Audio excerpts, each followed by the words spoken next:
ఈ వీడియోలో జ్యేష్ఠ పౌర్ణమి యొక్క విశిష్టత, అలాగే ఏమేమి రెమెడీస్ చేస్తే లక్ష్మీదేవి అనుగ్రహం పొందవచ్చు అనేది ఈ వీడియోలో క్లియర్గా చెప్తా.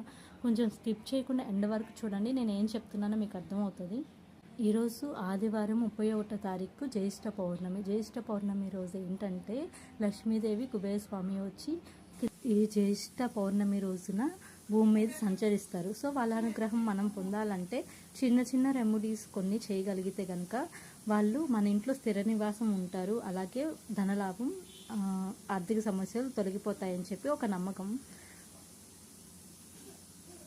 ఈ జ్యేష్ఠ పౌర్ణమి రోజున మన ఇల్లంతా క్లీన్ చేసుకుని మన ఇంటి గడప ముందు ఇరువైపులా 2 నెయ్యి దీపాలు పెట్టుకోండి. అలాగే ఇంట్లో దేవుడి మందిరంలో అమ్మవారికి పూజ చేసుకుని, లక్ష్మీదేవికి కుబేరస్వామికి పూజ అయితే చేసుకుని తీపి నైవేద్యం, అది చక్కెర పొంగలి కానీ, బెల్లం పొంగలి లేదా చక్కెర పాయసం, అట్లా తీపి నైవేద్యం పెట్టుకుని నమస్కారం చేసుకుని లక్ష్మీదేవి అష్టోత్తరం కానీ శతనామాలు కానీ చదువుకొని మనం ఏంటంటే పూజ అనేది అయిపోయిన తర్వాత ఆ ప్రసాదాన్ని ఇంటిల్లిపాది స్వీకరించండి. మీ ఇంట్లో పూజ చేసుకున్న తర్వాత మీ ఇంటి దగ్గరలో ఉన్న ఏదైనా టెంపుల్కి, అది లక్ష్మీదేవి టెంపుల్, లక్ష్మీదేవి వెంకటేశ్వర స్వామి టెంపుల్ అయినా పర్లేదు, అందరు దేవుళ్ళు ఉన్నా పర్లేదు, అట్లా టెంపుల్లో వెళ్ళి దర్శనం చేసుకుని రావి చెట్టు ఉంటే రావి చెట్టు చుట్టూ ప్రదక్షిణాలు, ఒక 3 ప్రదక్షిణాలు అయినా చేసుకుని, చంద్రుడికి అక్కడ చంద్రుడు కనిపిస్తాడు కాబట్టి ఈరోజు జ్యేష్ఠ పౌర్ణమి కాబట్టి చంద్రుడికి నమస్కారం చేసుకుని మీ కోరికలు ఏమైనా ఉంటే